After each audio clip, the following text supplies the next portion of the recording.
भारत की सेकुलरिज्म के पर चर्चा अगर करनी है तो मैं बहुत जिम्मेवारी के साथ आज और गंभीरता से बात करना चाहता हूं।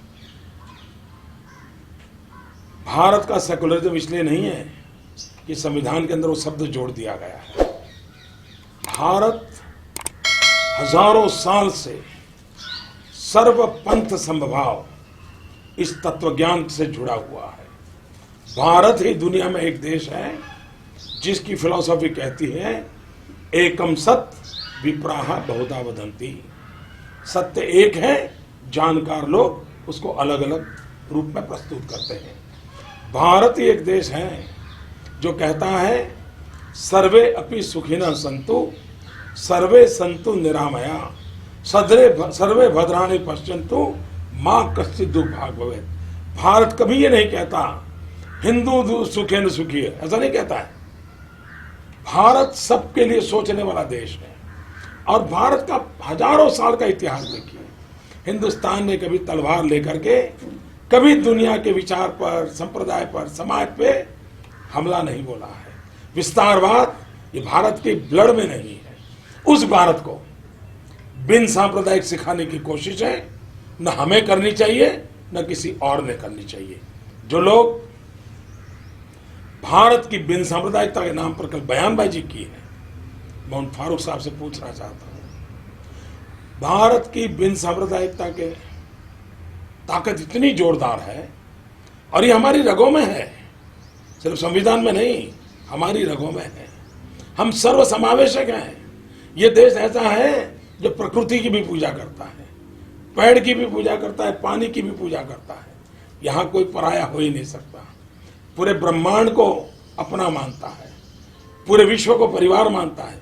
ये समाज है और उस समाज में अगर इस प्रकार की भाषा बोली जाए, कभी कभार कोई घटना घटे या किसी का बयान आ जाए, क्या हिंदुस्तान का सेकुलरिज्म इतना रद्दी है क्या कि कोई एक बयान दे तो खराब हो जाएगा?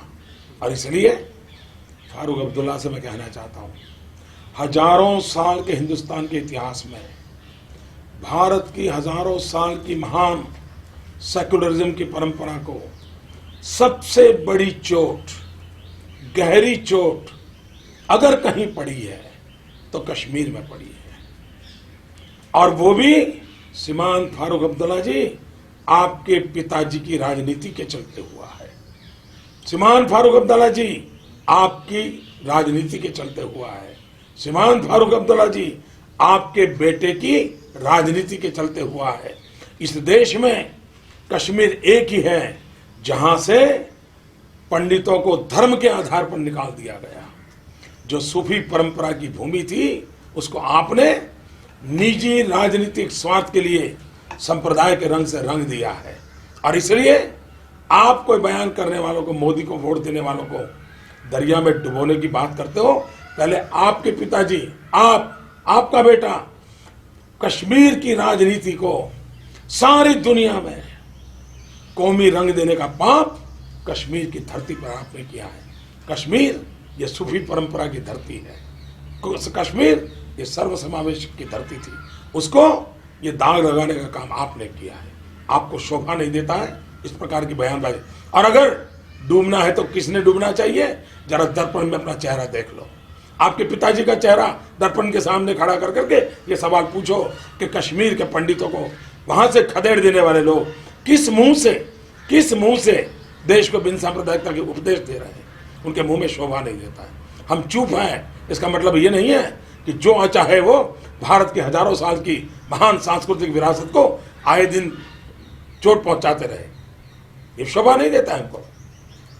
हम आज भी हमारे संस्कारों के कारण, हमारे ब्लड के कारण, राजनीति के कारण नहीं, राष्ट्रभक्ति के कारण कहते हैं भारत सर्वपंथ समभाव का मार्ग ही भारत के लिए श्रेष्ठ मार्ग है।